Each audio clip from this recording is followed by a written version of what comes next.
இன்றைய நித்திய வார்த்தை மார்க் 5:36 சொல்லுகிறது, பயப்படாதே, விசுவாசம் உள்ளவனாகிறது. ஆம் என் அன்பு தேவப்பிள்ளை, இன்னைக்கு அநேக சூழ்நிலை உனக்கு விரோதமாக இருக்கலாம். நீ நினைச்ச காரியம் நடக்காமல் இருக்கலாம். சூழ்நிலைகள் முழுவதும் உனக்கு விரோதமாய் காணப்படலாம். இல்லை பயப்படுற காரியம், சொன்ன வார்த்தையை நிறைவேற்ற முடியலன்னு பார்த்து கொண்டிருக்கலாம். இல்லை காலங்கள் உனக்கு சீக்கிரமாக கடந்து போவதனால நினச்ச காரியமோ இல்லை எதிர்காலமோ வாய்க்காமல் இருக்கலாம். அதெல்லாம் பயந்துருக்கீங்களா? பயப்படாதீங்க. தேவன் உன்னோடு இருக்கிறார். அவர் சொன்னதை செய்கிற தேவனாக இருக்கார். விசுவாசம் உங்கள் வாழ்க்கையில் இன்னும் அதிகப்படணும். எவ்வளோ நாள் காத்திருக்கீங்களோ, பயப்படுகிற சூழ்நிலை எவ்வளோ சத்ரு உண்டு பண்ணுறானோ அவ்வளோவாய் ஆசீர்வாதத்தை கர்த்தர் இந்த நாள் வைத்திருக்கிறார். God bless you.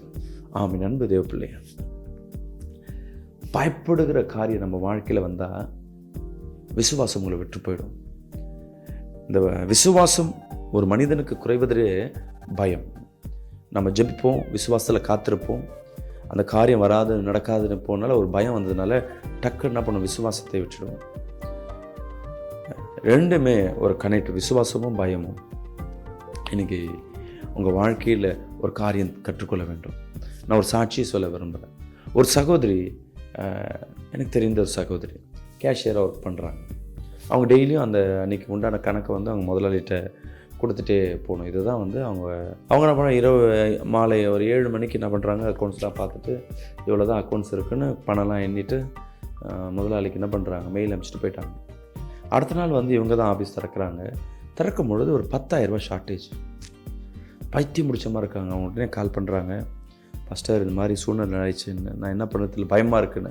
நானும் கேட்குறேம்மா, யாராவது வந்தாங்களா போனாங்களா, இதுக்கு முன்னாடி யாராவது சிசிடிவி செக் பண்ணியா? இல்லை ஃபஸ்ட்டு நான் தான் வரேன், சிசிடிவி கேமராவும் நான் செக் பண்ணிட்டேன், யாருமே இல்லை, பயமாக இருக்கு ஃபஸ்ட்டு. கவலைப்படாதம்மா, விசுவாசத்தோடு இரு, தேவன் நம்மளை வெட்கப்படுத்த விட மாட்டாங்க சொல்லிவிட்டு அவன் இந்த அம்மாவுக்கு ஜெபம் பண்ணுறேன். ஜெபம் பண்ணோடனே அவங்க ஓனர் வராங்க. ஓனர் வந்தோடனே இவங்களே வாலண்டியர் சொல்கிறாங்க, ஐயா இந்த மாதிரி நேற்று அக்கௌண்ட்ஸ் எழுதிட்டேன், காலைல வரும் 10,000 ரூபா காணுன்னொன்னையும் அவங்க ஓனர் அமைதியாக இருக்கிறாரு.